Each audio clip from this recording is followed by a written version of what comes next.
less than email obtained from FSB official saying Russia was planning a localized military conflict with Japan, very seriously, before the invasion of Ukraine began. Russia, led by President Vladimir Putin, was preparing to attack Japan in the summer of 2021, months before embarking on a major invasion of Ukraine, Newsweek has learned.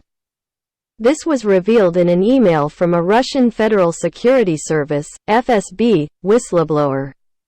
This email, dated March 17, is one of the regular emails sent by an FSB official calling himself Wind of Change to Russian human rights activist Vladimir Osekin.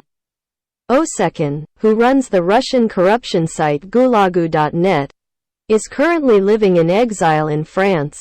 Igor Sushko, executive director of the Washington-based nonprofit Wind of Change Research Group, is translating the emails from Russian into English. We obtained a full email exchange from him.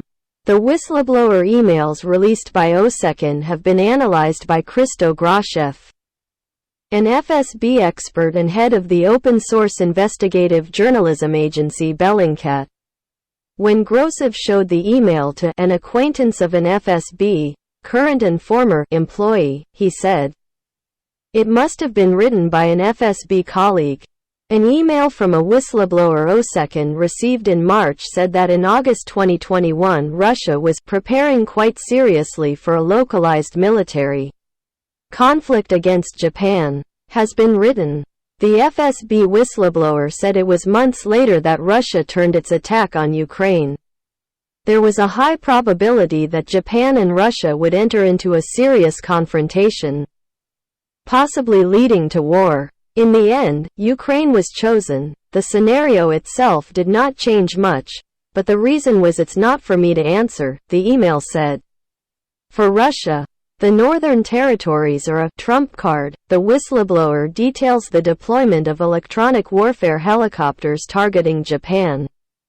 It also explains that Russia had activated its propaganda machine and was pushing hard to label Japan as a Nazi and fascist. Whistleblowers say the Northern Territories are the main obstacle between the Russian and Japanese governments. For the Japanese government, the Northern Territories are the cornerstone of current geopolitical relations. Is written in Anti-Japanese Information Campaign, started in August 2009 in response. The whistleblower continued, calling the Northern Territories a lucky bargaining chip for the Russian government. China takes very negatively any attempt to reconsider its post-war arrangements, and the Chinese government will not tolerate a Japanese victory in the dispute over the Northern Territories. If Russia were to make such a gift, China would quickly complicate relations with Russia. In August 2021, the FSB declassified documents, photographs, and other documents that alleged Japanese special forces tortured Soviet citizens during World War II. According to the whistleblower, the purpose of the FSB was to declassify such information and launch an anti-Japanese intelligence campaign in Russian society. The declassification was a sudden and almost unexpected move, the email said. The declassified information also includes information from an interrogation of Otozo Yamada, a World War II Japanese Army general and commander-in-chief of the Kwantung Army. Originally, as of August 8, the Russian mass media reported the declassified news rather modestly. Planned diversionary operations, etc., the accusers wrote. However, on August 16, the Russian media literally exploded in reporting, and at the same time the tone of the declassified documents changed completely. They reportedly used them for cruel experiments and inhumane treatment of prisoners of war. And stories were written up everywhere about lice being used to torture prisoners of war.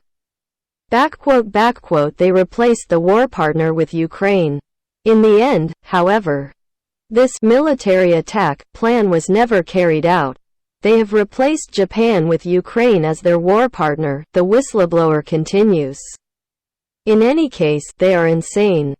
Both thinking about attacking Japan and carrying out the invasion of Ukraine are insane. According to the whistleblower, it seems that in the summer of 2021, Russian intelligence activities against Japan were actively carried out. They tried to wager that Japan would conduct brutal biochemical experiments, be cruel, and be prone to Nazism. Japan should have been demilitarized after World War II. But they are violating those regulations and endangering Russia. But in the end, it was inevitable that Russia would go to war. Because the Russian leadership wanted it madly. Most have been redeployed to Ukraine, said the whistleblower.